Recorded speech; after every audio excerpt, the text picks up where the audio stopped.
Literally, the book has been a journey from a pen drive to the book that it is in reality. I'm holding it and it's the hard copy, and we're really thrilled to have been a part of this. All of us love the city, and I'm sure it's evident in the book that you can see. So we've tried to make it as concise as possible, and we really hope that you love reading it, and also recommend it to your friends and family. Thank you so much. Well, thank you, Priya. And now, ladies and gentlemen, I'm going to introduce Digantika to you. Eyes in the camera can take a risk for a click, adrenaline junkie, wanderlust in her blood, has a weakness for neon lights in big cities, an FCB fan, all FCB fans over here, delighted, learning polo, adores SpongeBob SquarePants, high on life, head ever on shoulders, never with the wind, photographer, writer, and lover of innovation. She works at Google. So, Digantika Mitra for you, everybody. Let's give her a round of applause. All right, Digantika, tell us about, she's covered an aspect of the book. I'm sure you have your own memories about how this book culminated. So, we'd love to hear you talk. Sure. So Bombay is a city that can give and take your maximum. As we worked on the book, we discovered soul in what appears cement and concrete to the eye. As we soaked the little sights, sounds, and smells, we fell even more in love with the city. And Bombay has been such an intrinsic part of all of our lives that we did not need to think a lot when we came up with the words. I wanted to share how naturally most of these words came to us. So as a kid, my eyes would sparkle at the thought of having bhel puri and making sandcastles at Juhu Beach on a lazy Sunday afternoon with my family. I also remember eagerly waiting to arrive, waiting for the guests to arrive, so all of us could go for a grand Victoria ride around Taj and Gateway. And words like Oe, Dimag Ki Dahi, Baat were so familiar since we were kids. Stuck in traffic, I remember adults uttering Dimag Ki Dahi in frustration.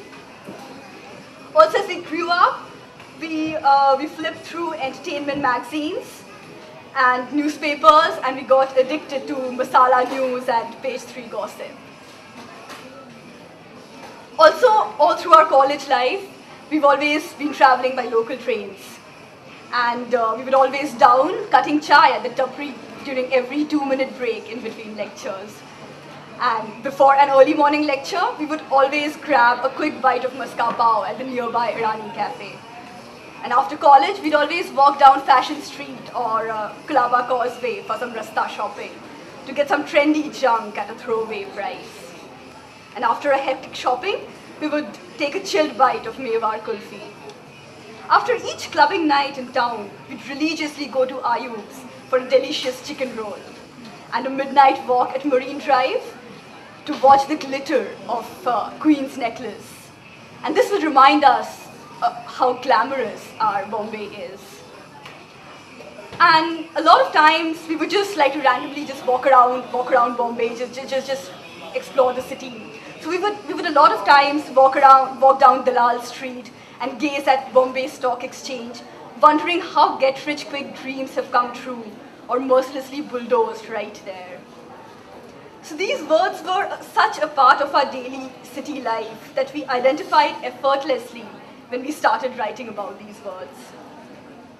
So this isn't just another book in Bombay, simply because we delve deep into the colorful culture and typical words that make the pulse of this city.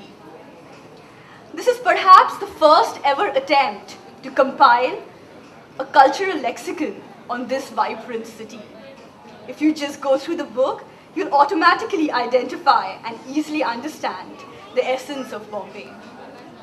I'd also like to share a couple of experiences, a couple of very contrasting experiences we had while we were working on this book. So the first one happened at the Kohli Fisherman's Village near Cuff Parade. So I was shooting rows of dry fish by the sea.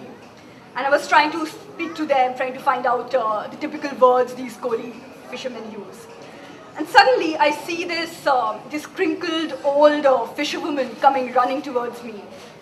And she had this huge bucket full of water.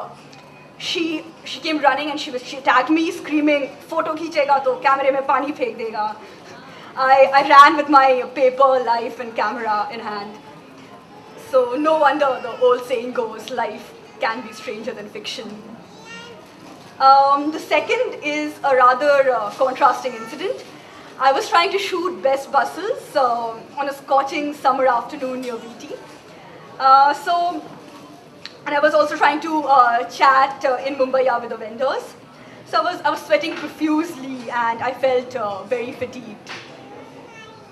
And suddenly, so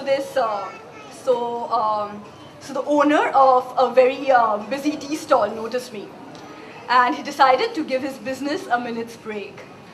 To him, I was a complete stranger and no erstwhile customer. So this one small entrepreneur in the financial capital of the country seemed to have the largest heart.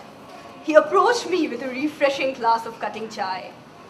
His smile was warm and wide. He said, "Thoda chai pee lo," and he refused to charge me a penny. And that cutting chai gave me the boost to fathom the city, heart and soul afresh. So thank you so much, and so that's about it from my side, and hope you all really love the book, and looking forward to your feedback. Thanks, Digantika. And now, the lovely lady sitting right there, Mithila Mehta, I'm going to introduce her to you. Swirls in the street, lover of the written word, chases rainbows armed with a paintbrush, marketing geek, Formula One fanatic, Little Miss Sunshine, we can tell, we see her smile at the drop of her hat, knows capitals of obscure countries, we are not going to find that out though, Grandma Nasi lives for blueberry cheesecake and cute dresses. You'll get blueberry cheesecake up at Moshe's and you're wearing a cute dress, so. Artist, journalist and writer, she is an MBA Communications, a student of the very reputed Mudra Institute of Communications, Ahmedabad, and we're so thrilled having had her contribute to the book. Mithila, for you everybody, let's give her an encouraging round of applause. Thank you so much, Stella. Right.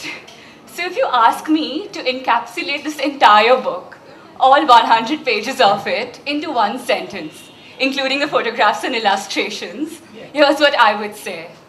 The city made the words, but now these words, they make the city.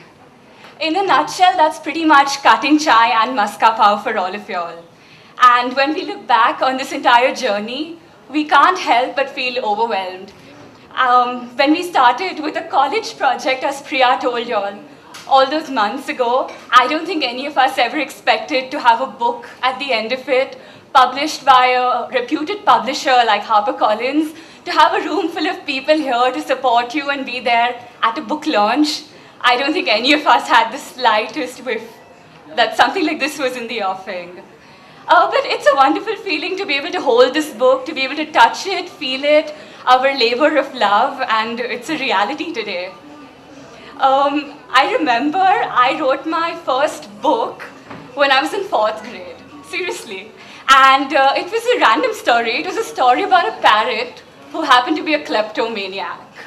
I had a very fertile imagination.